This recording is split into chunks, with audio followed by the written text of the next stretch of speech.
Yeah.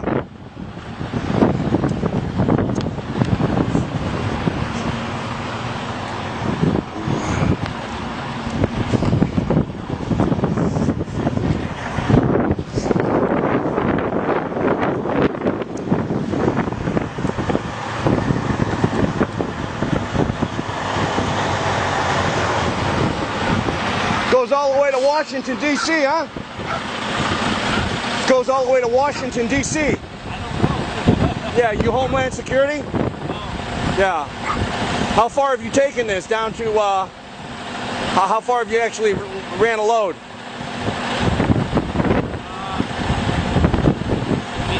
out of here. 100 miles? Up to Maine? Close to Maine. No shit. How many miles do you think that is?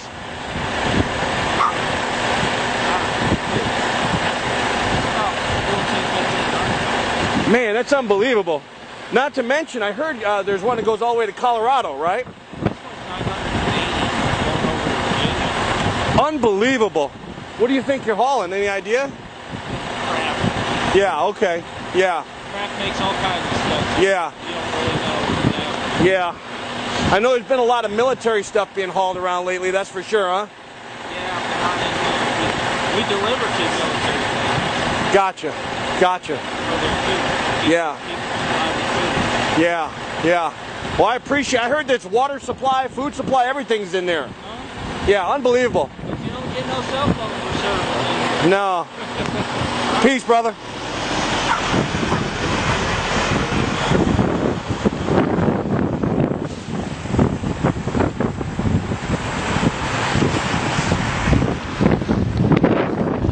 I mean, basically, you got an underground roadway system here that runs all the way to Maine, to Washington, D.C., to Colorado.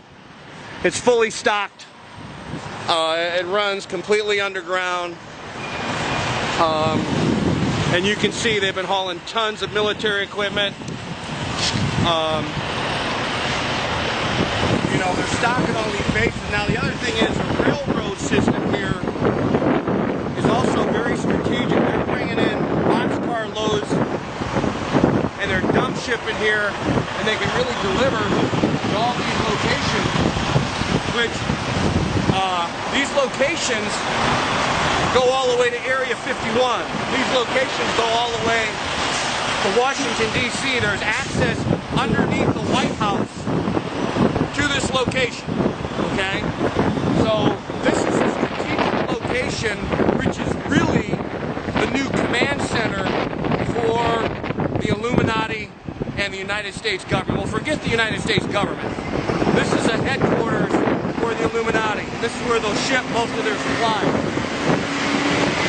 When they go underground, they can stay underground for quite some time. And this is stocked with food, water, everything they need. It's an underground city. So this is the north entrance, and we're going to go see if we can do some more digging.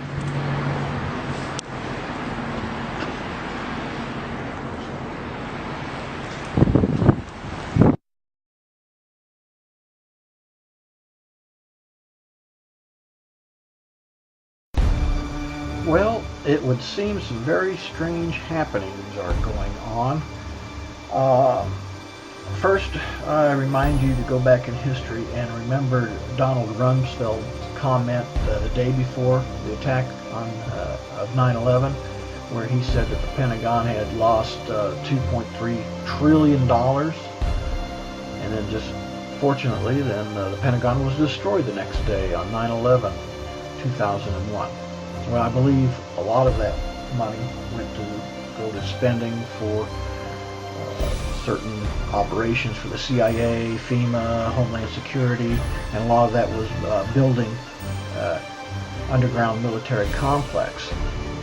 Fast forward to August of this year, if you'll remember that DC that happened, Virginia, Washington DC, and also in Colorado, there's evidence pointing to that not being an earthquake as much as it was probably a nuclear explosion done by the good guys, the Black Ops military, who found out about the the evil plans of the globalists that were planning on killing off a huge percentage of the population and going and running and hiding in the military underground complex. So what they've done is cut off some escape routes during that time. And the reason I say it was probably nuclear as opposed to an earthquake is the seismograph showed that there were no primary waves associated with these two explosions, and they were very shallow, and also in an area that doesn't receive many earthquakes.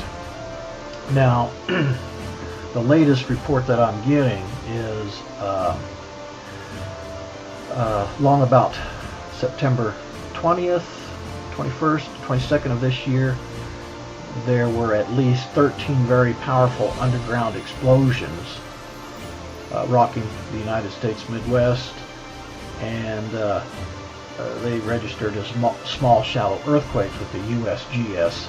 Many of the underground high explosive detonations registered as 2.6 magnitude earthquakes. So what they're saying is the U.S. military is sealing off the tunnels so that the globalists and the U.S. ghost government, i.e. the Federal Reserve bankers, FEMA, the DHS, CIA, they can't run and hide from what they're predicting to occur here long about September 27th, give or take a day or two of this year, here just real soon. Officers in the U.S. military didn't seem to be aware of Obama and the globalist plan converging on Denver for a DEFCON 1 meeting, meaning nuclear war imminent, a cocked pistol drill. Email was sent to the U.S. Air Force Office of Special Investigations on September 21st of 2011 to alert them to a planned false flag nuclear detonation on U.S. soil somewhere in the American Midwest. The U.S. Air Force Office of Special Investigations were the ones who raided the Citadel gun and safe store in Las Vegas on August 21st to recover stolen nuclear warhead detonators.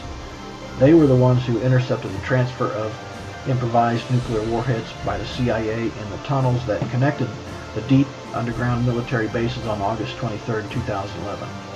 The impoverished nuclear bombs, the W-54 style warheads, they were being transferred via those tunnels to Washington, D.C. and New York City when they detonated during a firefight between U.S. military personnel and the criminal CIA, DHS, FEMA operatives.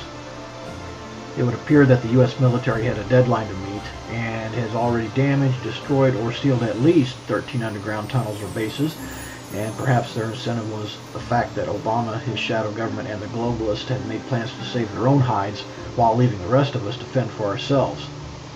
Perhaps they investigated and confirmed that another false flag nuclear detonation was imminent and acted accordingly to prevent it.